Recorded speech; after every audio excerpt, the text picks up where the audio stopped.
आसा माहो चरण रेणु जो साम्य हम वृंदावने किमपि कुलम लताशाधीना। आसा माहो चरण रेणु जो साम्यम, मेरी एक ही आशा है, हे भगवान मुझे वृंदावन में जन्म मिले तो गुलम लता औषधि नाम, कोई लता बना देना, कोई पता बना देना, कोई वृक्ष बना देना। ये भी नहीं बना सको तो कोई कीट पतंग बना देना, इस वृंदावन का मोर बना देना, कोई ना कोई पंछी बना देना। अगर ये भी ना बना सको तो मुझे ब्रज की रज बना देना। 6 महीने तक ऊधो महाराज आज उस ब्रज की रज में लोटपोट होते रहे। उनके सारथी ने जो उनको लेकर के आया था उसको पकड़ करके लेकर के आए। जब वो होश में आए तब गोपियों को प्रणाम किया और गोपियों से कहा, मैं गोपियों तुमको आश्वासन देता हूँ, कल का सूर्य जब उदय होगा, जब कृष्ण कन्हैया यहाँ पर होगा। और ऐसा आश्वासन दे करके आज कन्हैया वहां से चल पड़े हैं। सीधे पहुंच गए रोते रोते उद्धव भगवान श्री कृष्ण के पास। श्री कृष्ण के पास जैसे ही पहुंचे हैं तो आए श्री कृष्ण हंस रहे हैं और उद्धव रो रहे हैं। पहले जब देखिए दशा विचित्र है, पहले जब भगवान रो रहे थे और उद्धव हंस रहे थे, आज जब उद्धव आया है लौट करके तो भगवान हंस रहे हैं और उद्धव रो रहे हैं। उद्धव ने जाकर के कहा, कन्हैया तुम हंस रहे हो, तुम कितने निष्ठुर हो। अरे तुम्हारी मैया, तुम्हारे नंद बाबा, तुम्हारी यशोदा मैया, तुम्हारे ब्रज की गोपियां, तुम्हारे ब्रज के सखा तुमको इतना याद करते हैं, तुम इतने निष्ठुर कैसे हो गए।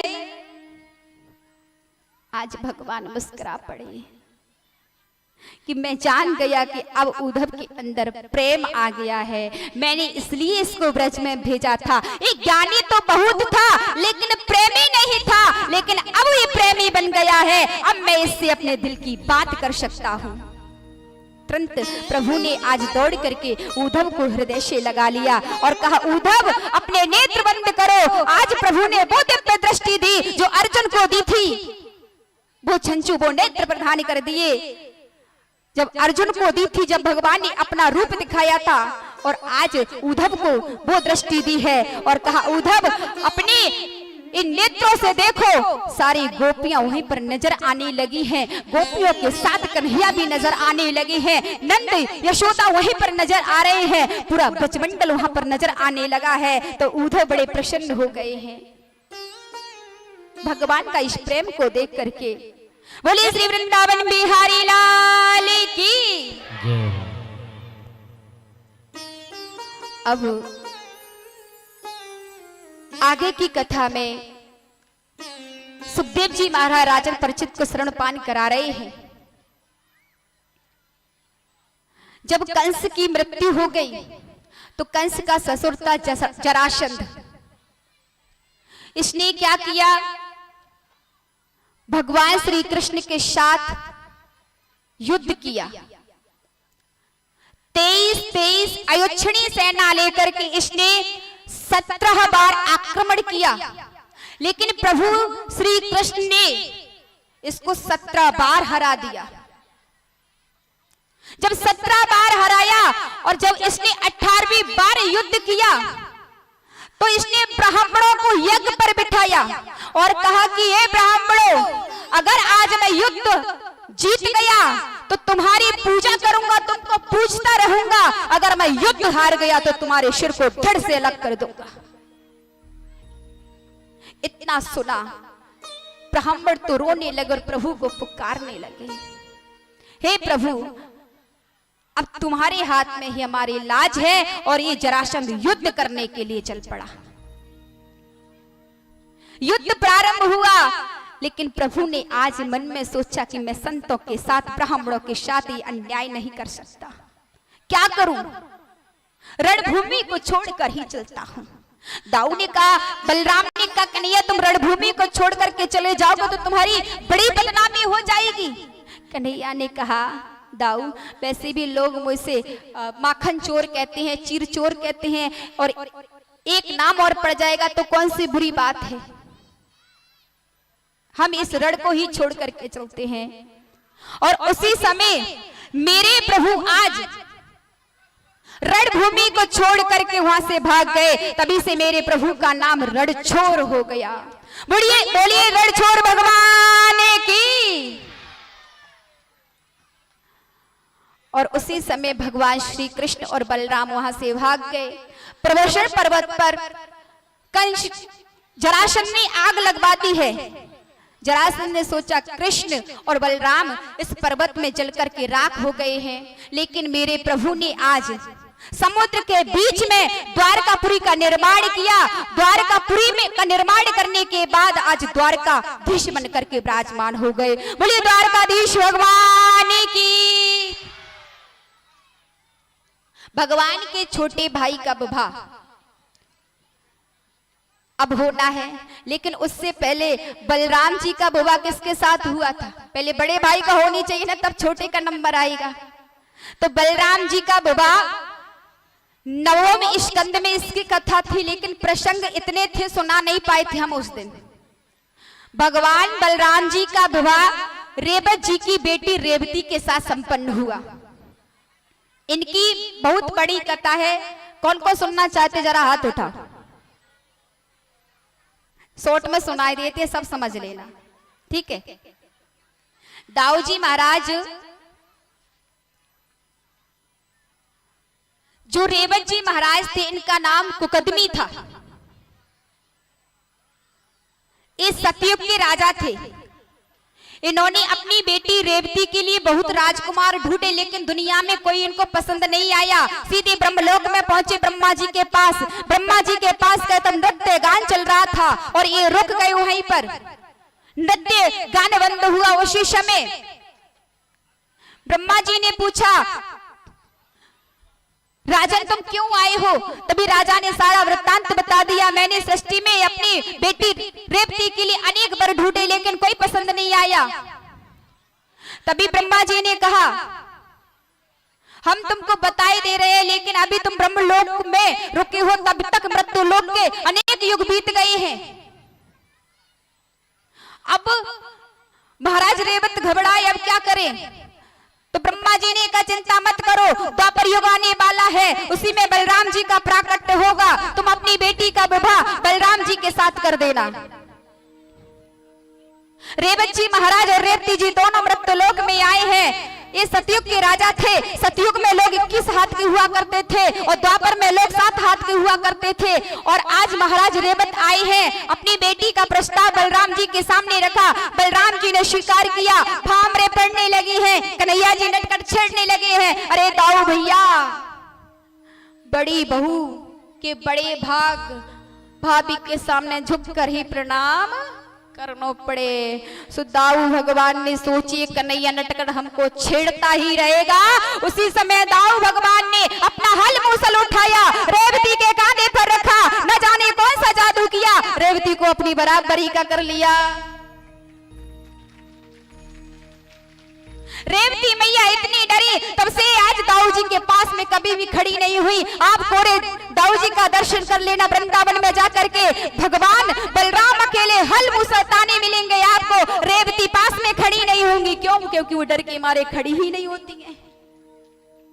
आपको हर एक मंदिर में जुगल जोड़ी सरकार मिल जाएगी, राधा कृष्ण की जोड़ी मिल जाएगी, आपको राम और सीता की जोड़ी मिल जाएगी, शंकर और पार्वती की जोड़ी मिल जाएगी, लेकिन दाऊ जी खड़े होंगे तो अकेले खड़ी होंगे। रेवती जी कहीं कोने में जाकर के खड़ी होंगी। इस तरह बलराम जी का विवाह संपन्न हुआ। हमारे श्री कृष्ण भगवान 11 वर्ष की उम्र में वृंदावन से आए और 14 वर्ष की उम्र में सारे असुरों का उद्धार किया और 26 वर्ष की उम्र में आज द्वारकाधीश बनकर के बैठे हैं। अब द्वारकाधीश बनकर के बैठे हैं, तभी आज परीक्षित महाराज ने प्रश्न किया है, सुखदेव जी महाराज मैंने सुना है कि भगवान का विवाह राक्षस विधि से हुआ था, यह बताने की कृपा करें कि भगवान का विवाह राक्षस विधि से कैसे हुआ। तो सुखदेव जी महाराज कहते हैं, राजन परीक्षित सुनो, राजा सीद भीष्म को नाम पतिर्महान तस्य पंचाभवन पुत्रा कन्यैका च वराननः। राजा शीद भीष्म को, विदर्भ देश के एक राजा थे भीष्मक जी महाराज। इनके यहाँ 4 बेटे हुए और 5वीं एक बिटिया हुई जिनका नाम था रुक्मणी जी। वैसे रुक्मणी जी का प्राकट्य कहां से हुआ था? बताया जाता है ये सरोवर में कमल के पुष्प पर मिली हुई थी राजा भीष्मक जी को, क्योंकि ये साक्षात लक्ष्मी है। जब राम अवतार हुआ था भगवान का, तब सीता मैया धरती से प्रकट हुई थी और आज कृष्ण अवतार हुआ है तो ये लक्ष्मी मैया पुष्प पर प्रकट हुई है। वहीं पर भीष्मक जी महाराज तप कर रहे थे, इन्होंने देखा कि एक कन्या पुष्प पर आ रही है, कमल पुष्प पर, तुरंत उठा लिया है, घर लेकर के आई है और आज उसका लालन पालन किया। रुक्मणी मैया बड़ी हुई है। महाराज भीष्मक ने सोचा क्यों ना मैं अपनी बड़ी बेटी रुक्मणी का विवाह द्वारकाधीश के साथ संपन्न कर दूं, क्योंकि उनकी चर्चा विशेष रूप से फैली हुई है। चारों बच्चों के सामने परामर्श लिया, लेकिन बड़ा बेटा बिगड़ गया। रुक्मी कि मैं अपनी बहन का विवाह उस भगोड़े के साथ नहीं करूंगा, उसका खानदान का कोई पता नहीं है, उसके माता पिता का कोई पता नहीं है, कभी कोई उसे नंद का बेटा कहता है, कभी कोई उसे वसुदेव का बेटा कहता है, ऐसे के साथ मैं अपनी बहन का विवाह नहीं करूंगा। बाबा भीष्मक तो चाहते थे कि मैं अपनी बेटी का विवाह ऐसे व्यक्ति के साथ संपन्न करूं जिसके साथ वो उसका नाम भी होगा, क्योंकि जैसी गुणवती कन्या होती है ऐसी गुणवान पुत्र को भी देखना चाहिए। लेकिन आजकल सच बताएं कैसे विवाह करती हैं अपनी माताएं। ओ मेरी मैयाओ, एक उदाहरण याद आया। महाराज भीष्मक जी सोच रहे हैं मेरी गुणवान कन्या है तो इसके लिए गुणवान पति होना चाहिए, लेकिन मेरी मैयाएं आपसे अनुरोध है, आपकी बेटी पढ़ी लिखी हो, आपकी बेटी पढ़ी लिखी ना हो तो आप उसे वैसे ही घर में भेज देनी चाहिए। एक उदाहरण आता है मुझे, इस को मैं आपको सुनाऊं। एक बेटी बहुत पढ़ी लिखी थी, ग्रेजुएशन की हुई थी उसने, बहुत पढ़ी लिखी, लेकिन उसके पिता ने उसकी शादी अनपढ़ परिवार में कर दी। अनपढ़ परिवार यानी अंगूठा टेक परिवार। उस परिवार में उसके पिता ने उस कन्या की शादी कर दी।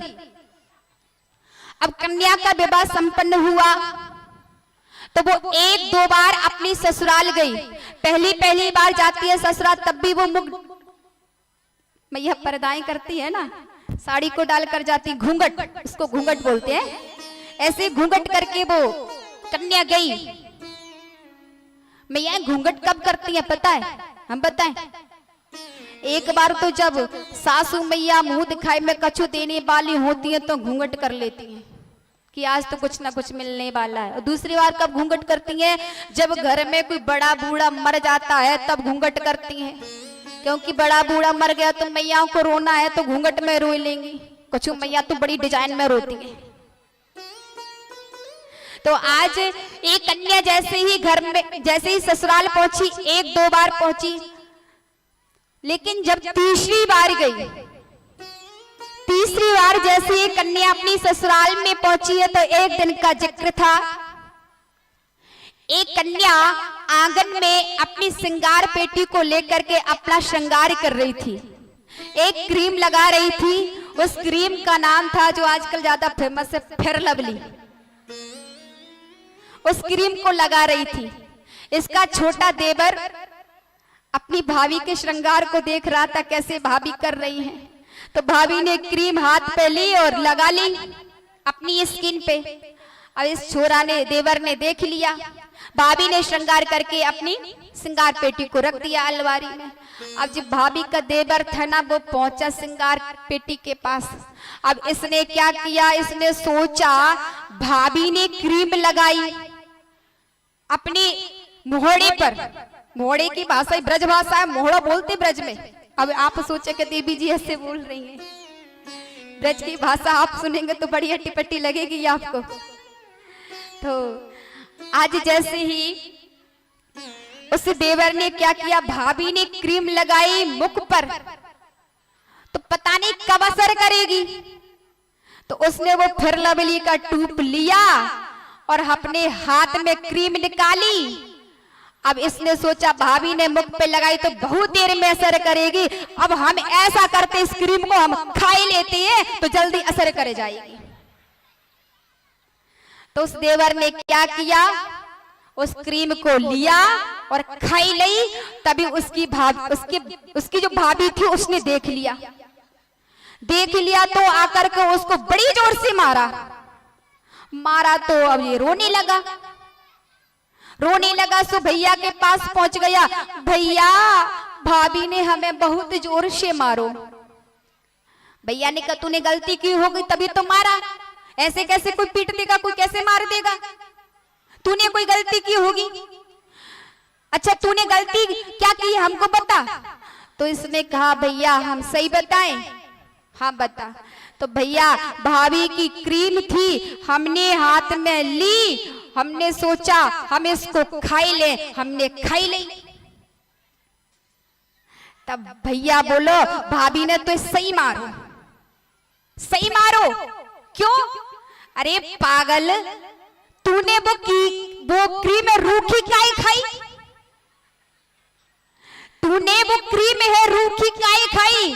अरे रोटी से चिपड़ के खा ले तो, दाल में डाल के तो ही खा ले तो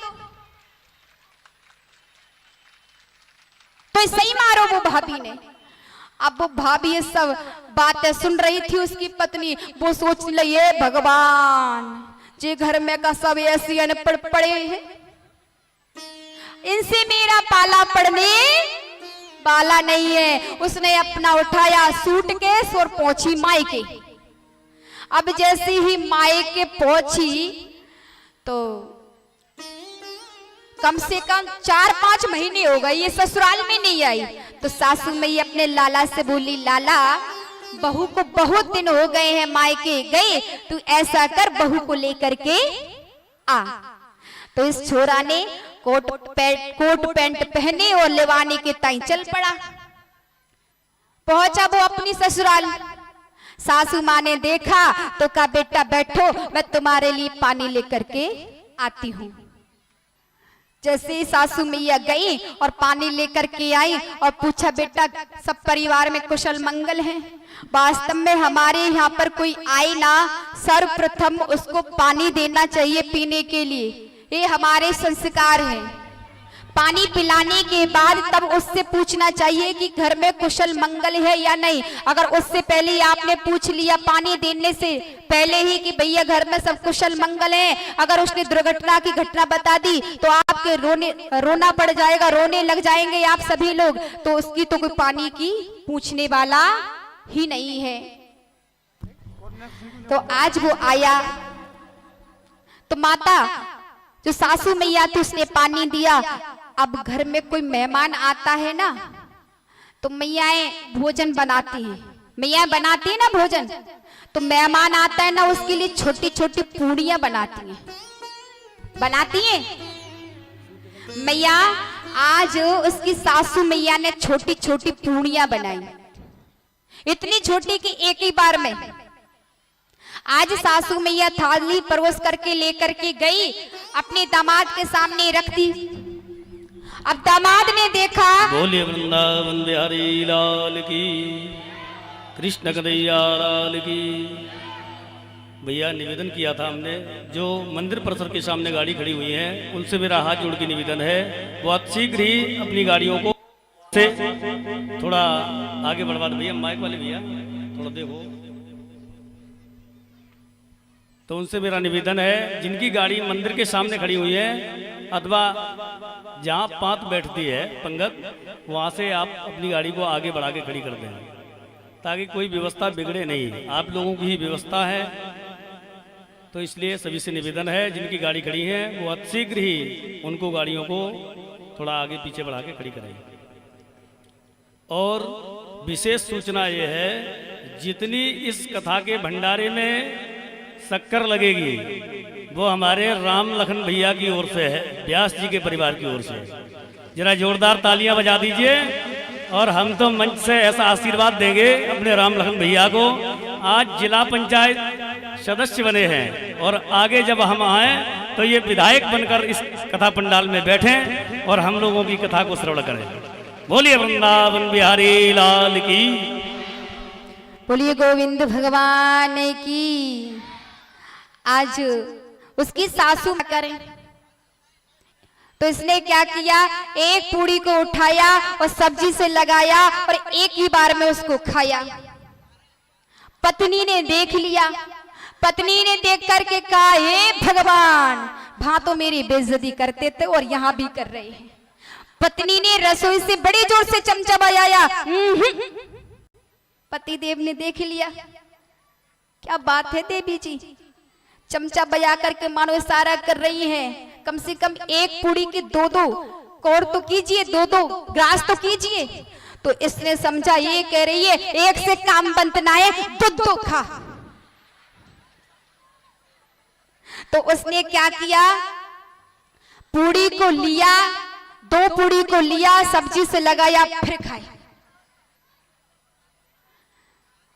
और उसने ऐसा किया कि तीन पूड़ियों को भी लिया और तीनों को सब्जी से लगाए और फिर खाए। अब देवी जी को बड़ा गुस्सा आया, एकदम गुस्सा में आकर के फिर से चमचा बजाया रसोई में। फिर देखा इसने, देख करके कहा, इशारा कर रही है, आप भी मेरे इशारे को देखना।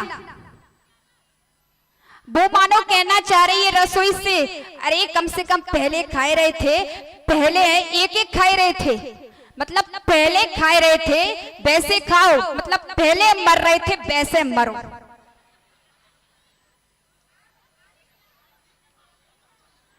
तो उस पति देव ने सोचा ये कह रही है पूड़ी बड़ी पूजनीय है, तो दो ली उसने और सब्जी से लगाई, फिर माथे से लगाई, फिर खाई। तो उसने सोचा ये भगवान कैसे इंसानों से मेरा पाला पड़ गया है।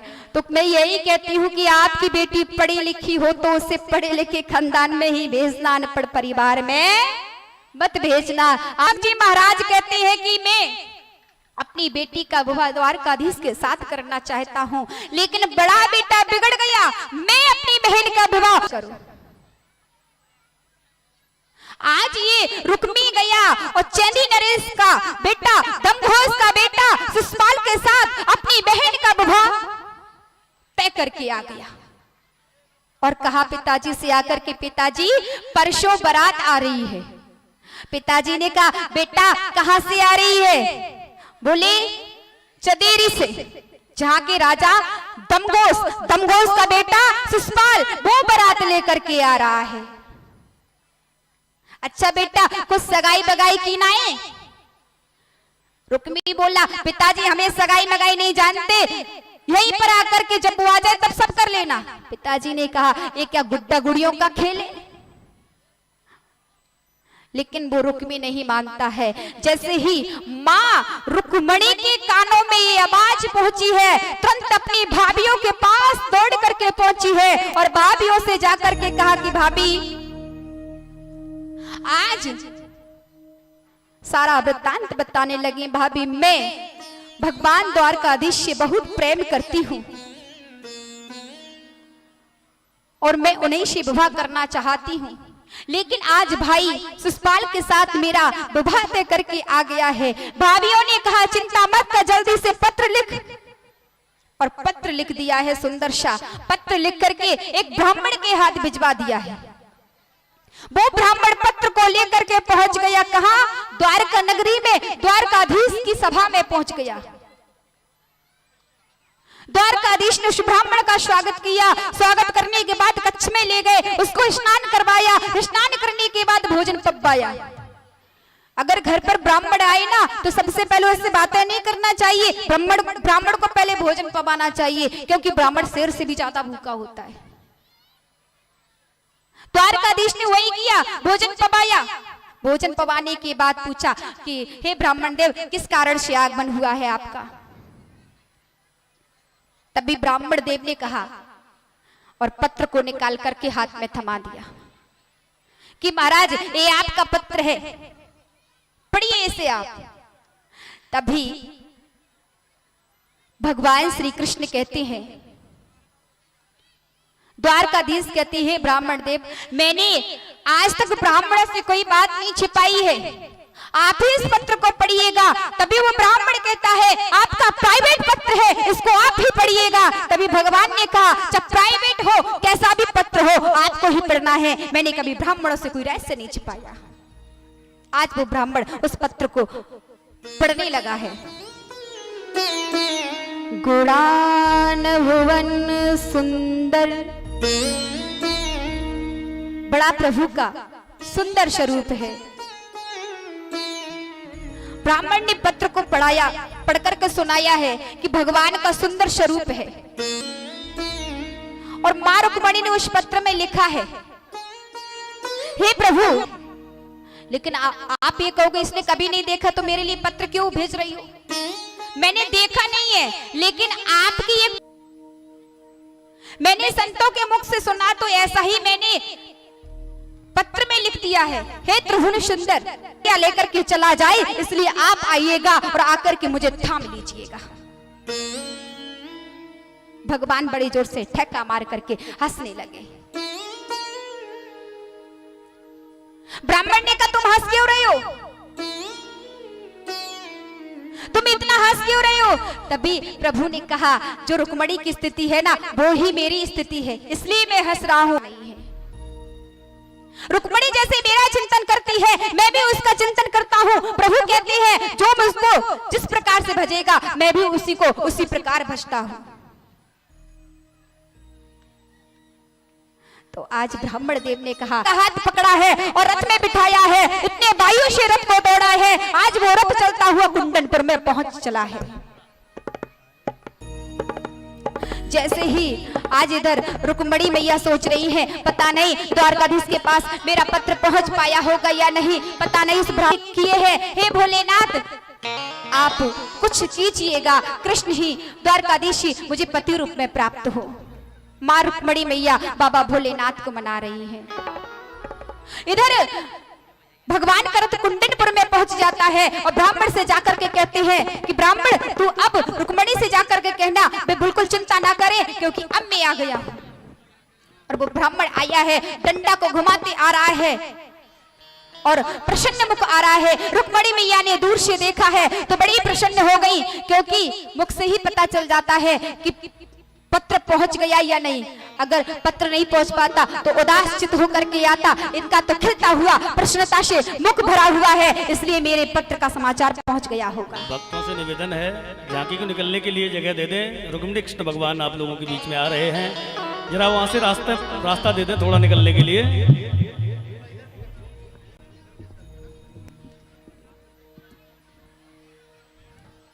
आज जैसे ही वो ब्राह्मण ने कहा आकर के रुक्मिणी मैया से चिंता न करो आप,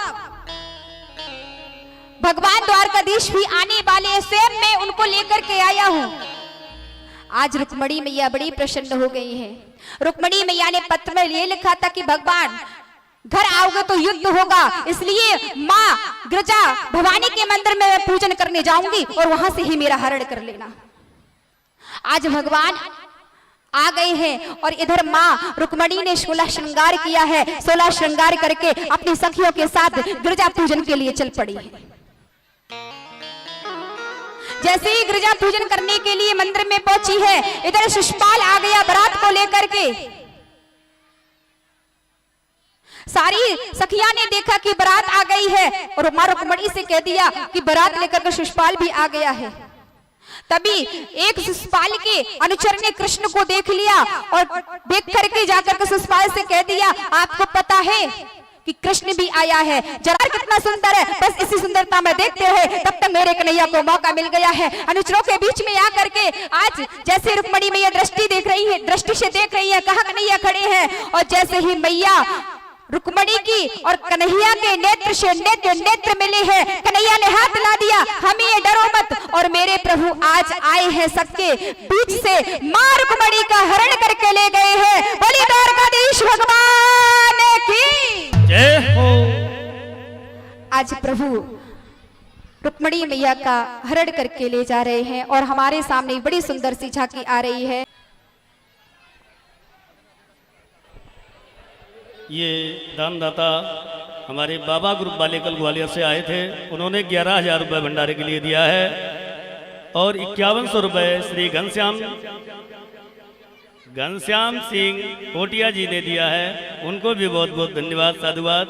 1100 रुपये श्री दीपक सिंह जी ने दिया है, उनको भी कोट कोट धन्यवाद। और 2100 रुपये प्रेम सिंह कोटिया जी ने दिया है। एक बोरी शक्कर की भी दी है, वो बोरी 100 किलो की है पूरी। जय हो।